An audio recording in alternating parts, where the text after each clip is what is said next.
Hey everybody, welcome to the SOCIALpreneur podcast, season 4, episode 3. I'm excited to be here. Thank you all for following along as long as you all have. Like I said in previous podcast episodes, I love learning from the viewers. I love learning from people I talk to and interview, and I love bringing you all people that you can learn from and that people that you maybe can collab with or whatever. So I'm excited for this season. I'm excited for today's guest. She is awesome. We just met each other actually on Instagram. I'll introduce her in a second. But if you haven't listened to episodes 1 and 2 from season 4, then definitely make sure you do that. Definitely make sure you share this podcast. And if you have somebody you think would be a great fit for me to talk to, or if you're a great fit, then definitely reach out to me. I'll put all of my information down below. And then I also always put the information of our fabulous guests below. So let's hop in and get started with today's guest. I want to welcome Chelsea Cherry Brown. Like I said, I met her on Instagram and I was looking at her page and she sent me a message and I was like, she is the perfect fit. I love talking to other women entrepreneurs and I feel like we kind of connect. She is a Jill of all trades. I know she does public or motivational speaking. I know she does lifestyle and wellness, like coaching, and she is a mom just like me. We were just, talking a little bit about our children. So she's into a lot of things, and I want to have Chelsea kind of introduce herself and tell us exactly kind of what you do. So welcome, Chelsea. Thank you so much for that lovely introduction. But yeah, I love your platform. Let me just start there. The socialpreneur, it's just like the title itself speaks to like my lifestyle. So I was like, oh, I need to reach out. But before diving fully into that, a little bit about me. So I have been a personal trainer for about 8 going on soon to be 9 years. My approach is more so holistic lifestyle coaching. So less of the deprived diets, like kill yourself for hours in a gym, and more of the how can we create a holistic routine that feels like a vibe, that feels like I'm refilling my cup and feels like, I am stretching myself to get uncomfortable, but in a doable way that we can, slowly build off of bit by bit instead of an all or nothing approach. So that's kind of my I guess what differentiates me in the fitness space, because I always hold my breath when I tell people I'm a personal trainer, because you tend to think like, give me 5 more, like drill sergeant, and I'm so far from that. But yeah, so that's primarily where I started. And then over my entrepreneurial journey, as I've been wanting to diversify streams of income, I'm really passionate about financial and time freedom. So what does that look like when creating different avenues and streams? So that led me into nutrition coaching. And so I have a cookbook coming out soon called Healthy Not Boring. And it's basically everything that all the must-have go-tos that everybody loves. You don't have to never eat pizza, burger, fries, ice cream, pasta, rice, whatever your thing is ever again. It's more so how can we find a healthier alternative way to make that still be satisfying and enjoyable. But then also like balance it out with the real deal, 20% of the time. So nutrition coaching. Then my husband is a wedding videographer. So we ended up starting a photo booth business that I run the photo booth while he does the videography. So branched out into that, and it's nice because it's absolutely nothing to do with health and wellness, and allows me to still connect and socialize and be personable with other people. And we also have a travel page called PassportsAndBae. So that's our most recent project, we have been sharing our travel vlogs for a long time just for fun. And then it turned into people asking like, hey, do you, host any type of like retreats, or can we, have a little inside scoop on your itinerary? So we started our retreats, and that has been a hit. So now we do travel retreats. So I call myself a serial entrepreneur because my passion and my whole being is wellness, but it fits into that travel lifestyle, mom, work-life balance. How can we, create a lifestyle that flows with the healthy routine that I've set? Told you all she was a Jill of all trades. She's got her hand into multiple things, which I love because that is like my personality and my husband's personality. We have our hand in many, many things. I love that you carry the health and wellness throughout. I heard that throughout everything that you do. Like even traveling is health and wellness because it's self-care for yourself. Mm-hmm. How did you get into this fitness aspect? I know you don't necessarily say that you are like a instructor or things like that, but what sparked that interest and how did you get into that?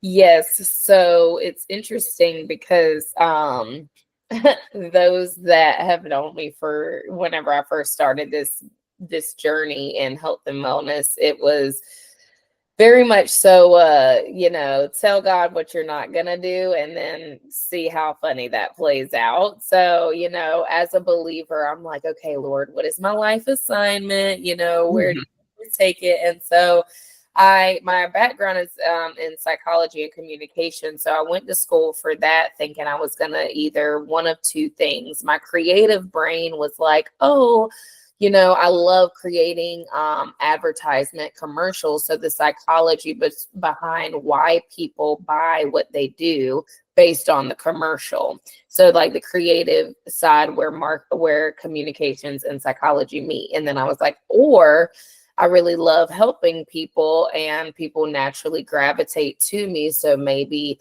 it's like a marriage and family therapist type of role where I can it's healing work. And so long story short, after graduating from college and getting my first big girl job, I worked in the Department of Anti-Human Trafficking at the governor's office. And it was just very heavy. And I was balancing out. I had a personal transformation of my own. And so I was balancing out my day-to-day job with health and fitness and nutritional habits and things like that. Because the one thing about me, your girl like to eat. Okay. We love food. Yeah. So I was like, we're going to have to get something going because the food can't go. So it has to, what are we going to do? So in a nutshell, fast forward, people started asking me for my services after seeing my transformation. I was like, oh no, I'm not a professional or anything. I'm just doing this for fun. You're welcome to work out with me. So it ended up being like I was hosting a boot camp of friends and family that then started sharing with their friends and family. And they kind of forced me into the position. And I was like, no, I'm not credible. Like, this is not my lane. And then my best friend was like, girl, you better get credible. Listening to this right now, who is, I know we're going to dive into all the other juicy, inspirational things, but whoever's listening to this episode and you feel like you've been waiting to do the thing, or oh, I'm doing something already, but I don't have the exact credible title. Right. Get credible, okay? Because it's just a matter of taking that step. So anyways, my best friend's like, you better get credible. All these people are needing your help and your guidance, and only you can help them because they feel comfortable. So I was like, okay, Lord, maybe this is how you want me to give back and balance out what I'm doing. So eventually that merged into full time, and I merged out of the governor's office because I felt like I'm an empath. So that wasn't really my speed. I would come home and be like, how was your day? Oh, it was not that great. So that's how, fitness came to my life and found me. Isn't that funny how you start out, we just listening to you, we still have a whole bunch more in common just with that story. But isn't it funny how you start with one thing in your life that you think you're going to do? It might not be forever.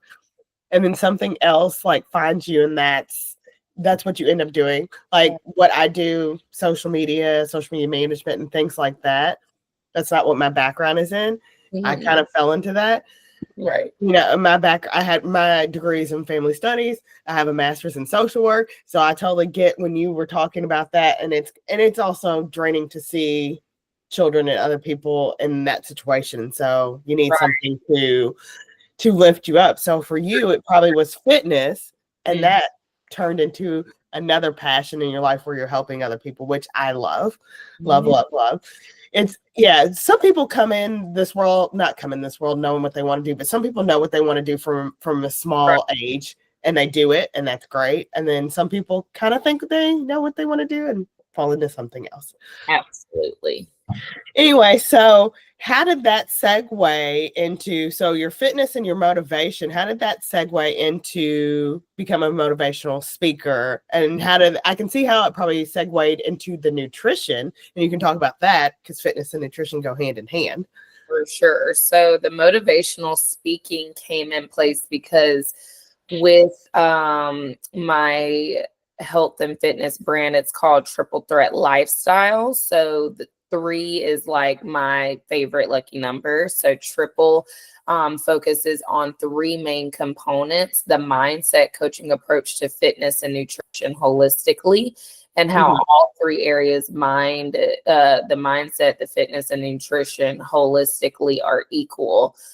So there's not one that is prioritized above the other, but how they all integrate together for you to stay balanced. And so I like to think of it as a triangle. If it starts with mindset at the top and then it goes down to, or a circle, cycle, however you want to look at it, you have mindset at the top.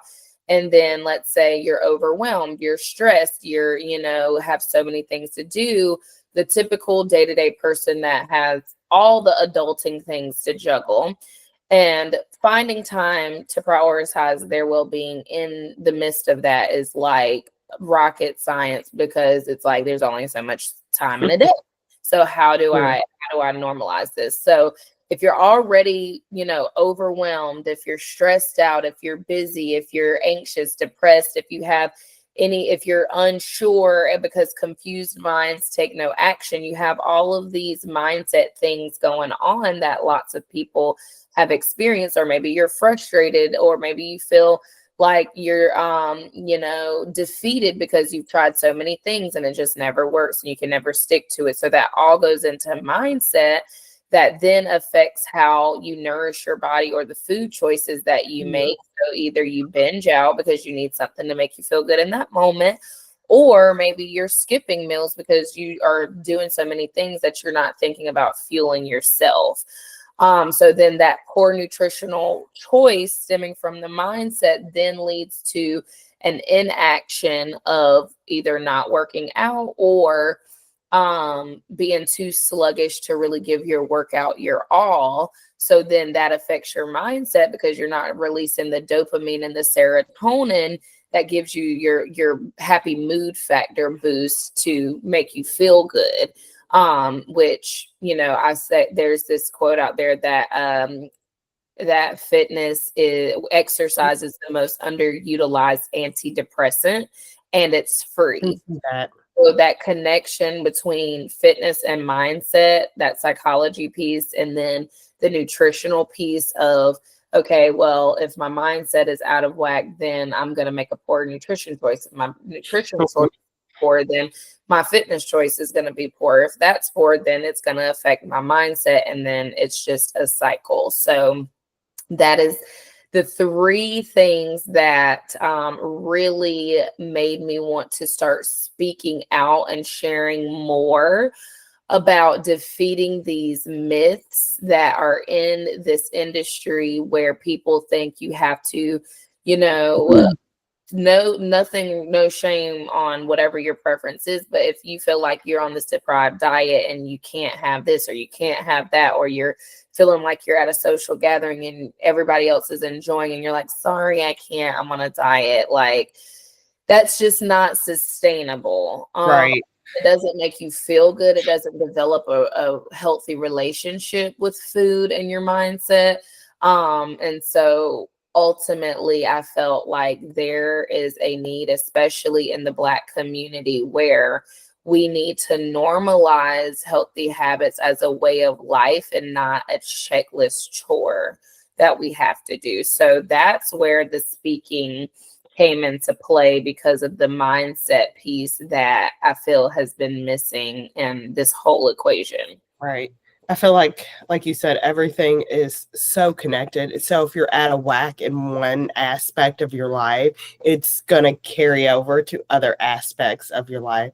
So if you look at yourself and have a holistic approach and try to balance things normally for every aspect of your life, then you're more likely to have a healthier lifestyle, to live longer, to be happier, eat healthier, all the things. And that thing, and it's not rocket science.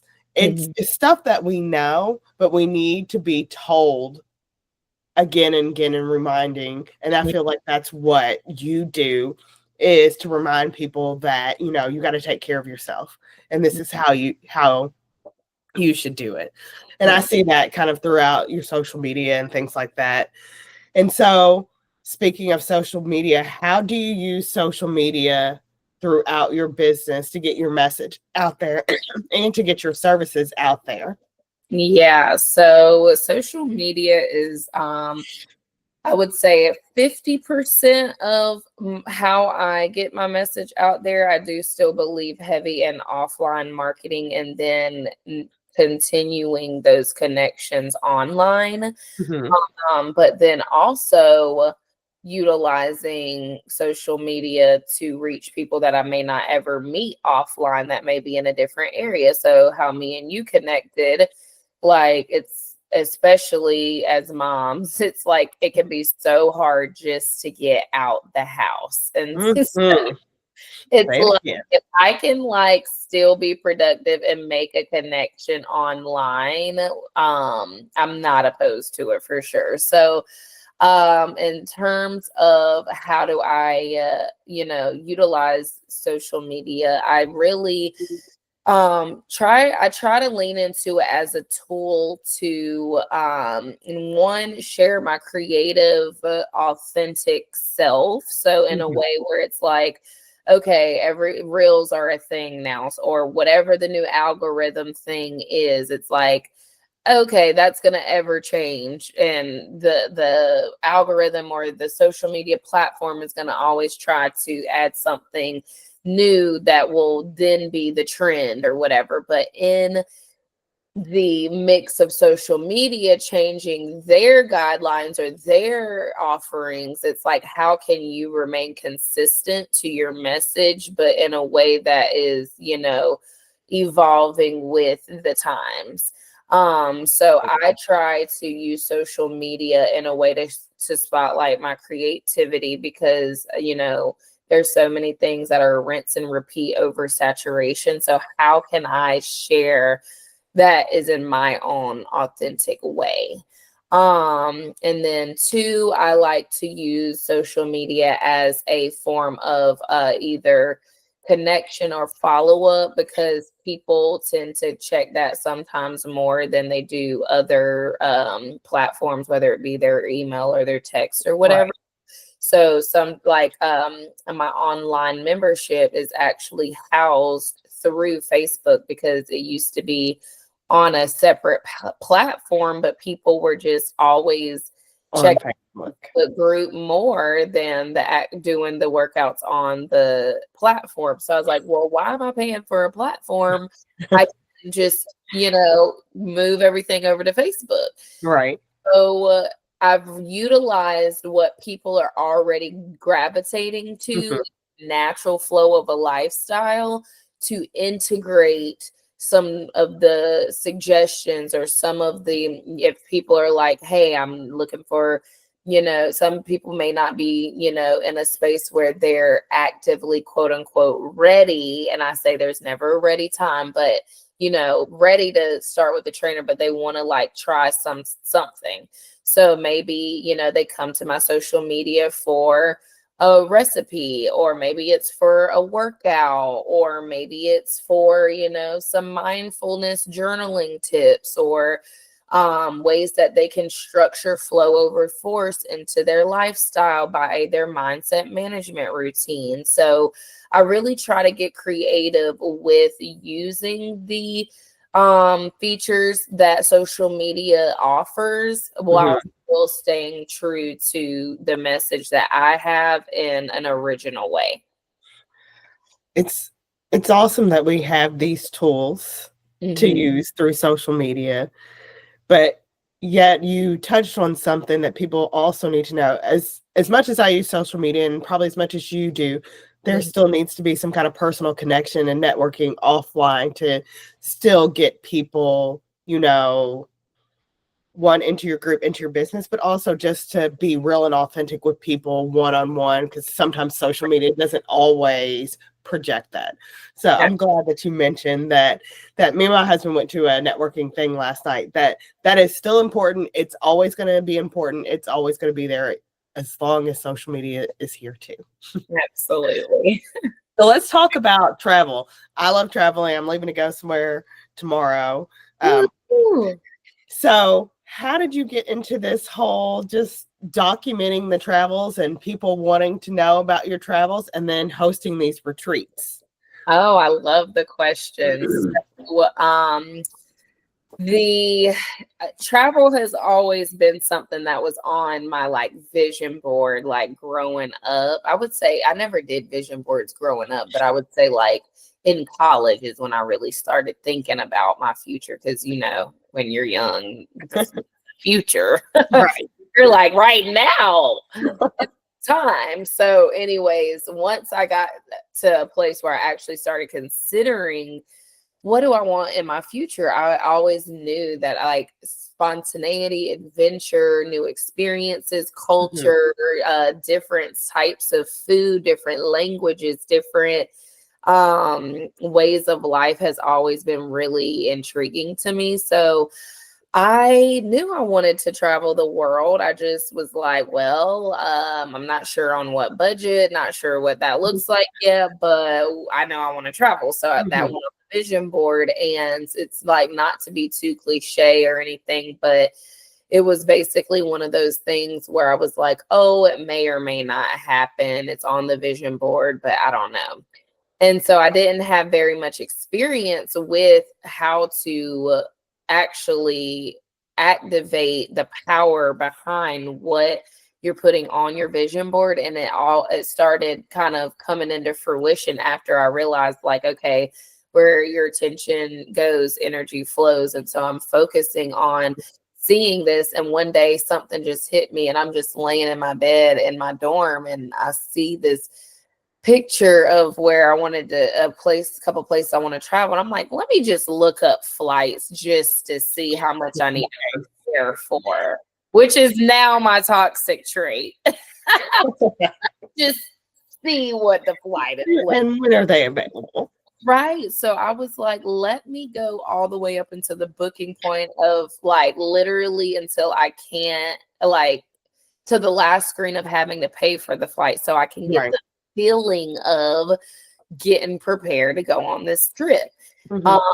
So then that just led to, okay, there was an opportunity where one of my college friends, her family was taking her on a vacation for her graduation and was like, hey, do you want to come? I'm like, absolutely. So then that was like the location on my board. And so I was like, oh, well, that happened and that wasn't even on my expenses. So if you're listening to this, don't sell yourself short on the how it's going to happen. Right. Just know that it can happen if you are steady on, focusing in on that thing.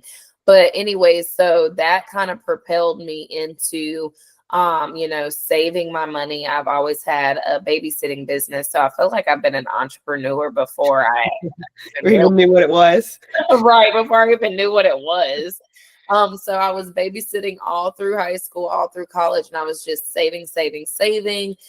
And back then that was some good money because I didn't really have any real bills or anything. And so that led to me taking myself on a senior trip. And then I always put it out there to whenever I was in the dating world at the time, I'm like, if traveling isn't for you, then, we're probably not a match. So then that kind of drew in more like-minded, I want to say candidates, but it's not a dating show. Individuals perspective. And so I went on to basically find the love of my life, obviously through the dating. You have to go through that. But then once I found, my husband, and he is a wedding videographer, he was just playing around with the camera and was like, hey, you should be the model for our trips. I was like, whoa, I am not a model. Let's not take it too far. He's like, I need to practice on my shooting on my camera. And this was years ago when he was just graduating from Full Sail, getting his film degree and film productions. And so he was really wanting to practice. And that was became our hobby kind of, where we could feel like the only time as entrepreneurs that we could actually get a real break was when we would travel, because people wouldn't be so urgency on emails and texts and things like that. You could just be away and people would respect that. And so that's kind of when we dove into a lot more of the vlogging. And so then it just became one of our okay, this is a part of our lifestyle. Maybe we, some people choose to spend more on shopping throughout the year. Some people choose to spend more on, eating out or whatever your thing is, but ours is travel. So we choose to prioritize that at least once a quarter to, fulfill our balanced lifestyle. Right. So that's how the travel came up, and people started asking, how your itineraries always look so fun and balanced and things like that, and how can we be a part of it? So then I'm like, entrepreneurial mindset, it's a business. And we hosted our first retreat this year, and it was a blast. So that's the evolution of kind of how it unintentionally thing. That is awesome. I love how you and your husband took something that he was doing over here and made it something over here, and then made it a totally whole new business. And I feel like some people don't think like that.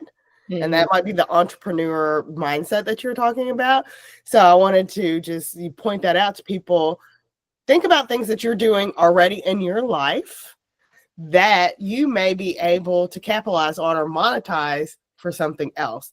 A lot of people don't think that. They just think, go to college or do this or just work your job and, but you can do something way more fun that you enjoy and help other people by, like you did by doing the retreats.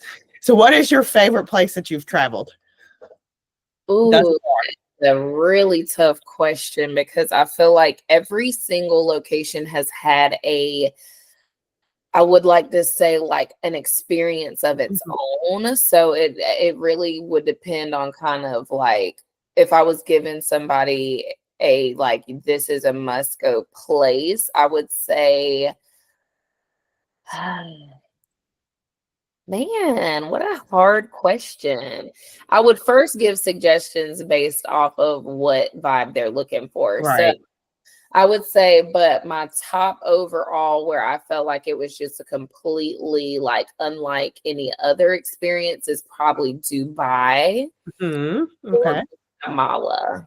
Okay. So Guatemala was really nice. We did our baby moon there right before we had our daughter. So it was an incredible experience there. And then Dubai, I would say, because it's just like a different culture than any of the South American countries that are more similar in culture. Okay, I'm gonna add those two to my list. Well, Dubai was already on there. Mm-hmm. What is a place that you want to visit that you have not visited yet? And it could be you already have the ticket, but you don't know. But this might be a manifestation moment. yeah. I really want to go to London because I love I have London. met a lot of people from London all over the world, and Mhm. everywhere I go, I meet someone from London, and they're all fun and so nice. Okay, London's good. I like London. You've been? I've been, and it's like the people from London's probably not like that, but it's kind of like a New York City, like a smaller New York City, but very much more proper, cleaner. You know, Yeah. things like. I feel like it's not a place I want to go to because of necessarily like the location itself, but more so the people that I've met. Yeah. Well, if y'all are this cool and this fun, and I've met so many people from London in every country, let me see what London is. What it's about. Okay, I'm gonna put this in your list. I don't think you've been there. So Australia. Ooh, my husband is from Australia, so I have to put that out there. I've been there. Yeah. What did you say? Aussie hubby. I do have an Aussie hubby, and I guess I have an Aussie baby. You know, but Australia, very laid back. If you think London people are, laid back, very laid back, very pretty. We went to Melbourne, Sydney, Canberra, but put it on your list. Put it in there. I love it. All right. So, what 3 things can you let people know about you, whether it be about your business, about social media, about manifestation, motivation? What 3 things can you send away with people to, if they're looking to start a business like you do? What 3 things can you just put in their toolbox? I would say number 1, manage your mindset, because that is going to be a tip that can apply to any area of your life. If you are, trying to start a business, if you're trying to start a health and wellness routine to make it a lifestyle that's sustainable, if you're trying to accomplish a new goal or, achieve a new thing in your life, whatever the case is, manage your mindset in a way that you're taking aligned action. So whenever I say that, I mean, if the goal is I want to travel more, then the aligned action that you take today is starting the process on your passport, or looking up how much the flight costs and saving that amount. If you're wanting to get into a healthy lifestyle, maybe it's starting with just start drinking lemon water in the morning. It's something simple. You don't have to go all or nothing. People think like, oh my gosh, if I can't do it all, I should just do nothing because I suck. And it's like, that is all or nothing is not the mentality. So manage the mindset to take aligned action towards whatever the goal is, but break it down into bite-sized pieces. So that would be the first takeaway that can really apply to anything. The second thing would be, regardless if you are, if you have your job set up, your career, or whatever you have going on in place, never close your mind to entrepreneurial opportunities. And that doesn't mean to say go quit your job. I'm saying you can have multiple streams of income. So if you love your job, but there's a way to get passive streams of income through writing a book, or maybe your people love your cooking, so you sell plates on Sunday because everybody wants to eat good but they don't feel like cooking. Or maybe it's a cleaning service, you're always organized and keeping everything tidy. Think about what your skill sets are that people naturally gravitate to you for, and see how you can turn that into a trade or a skill. Because even with having a 9-to-5 job, which I'm totally not against at all, because you have benefits and things that you do as an entrepreneur, maternity leave, things like that. I will say that you always, I feel, need to have a trade of some sort, because like in this field, and I mean in this world, you could be, COVID could hit and you're like, oh wow, one stream is just too close to no streams. So true. So I would say diversify your streams of income. No financial advisor, so don't, come to questions on finances. That's probably not my thing, but diversify your streams of income with the trades to have multiple streams of income. And then the last one, I'm trying to think of something that can apply overall to many different scenarios. Take ownership in the part that you play in your life. It's something that I feel that we don't give ourselves enough credit for, the power seat that we have to drive our car forward into the things that we want to accomplish, or the things we want to manifest, or the things that we want to take aligned action on. It's like we often say, like, I say it too, because it's true. Life be lifing. But at the end of the day, are we going to lay down and let life have its way with us? Or are we going to rise to the occasion and evolve into a greater version of ourselves? Love. That All three of those. A good takeaway. Yes. Oh my God. If you don't take anything away from this podcast with those three things, you've just learned something. So write those down, people. Write those down, because she just said something. She just did a little preaching to you all. Love it. It's been a pleasure. So tell people where they can find you. Yes. So I am primarily on Instagram, Triple Threat CC, TRIPLE, Threat CC. And so you can find me there. If you don't have social media, you can go to my website at www.thetripletthreatlifestyle.com. Awesome. I will put all her information down below. Go follow her, because I know you all have Instagram.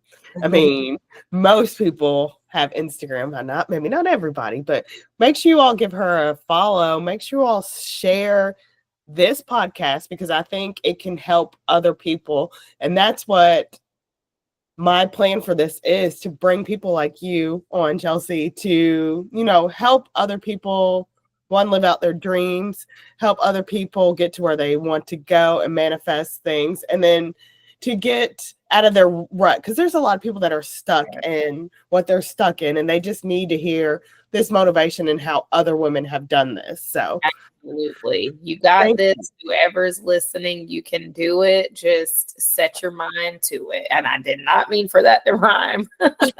But it did. It was meant to be. It was meant to be. So Chelsea, thank you so much for being on this podcast. You've been an amazing guest. We'll probably have you back, or I feel like you and I are going to do something. Maybe it might be a trip or retreat or something. We might do something together. But like I said, it's been a pleasure. Make sure, share this.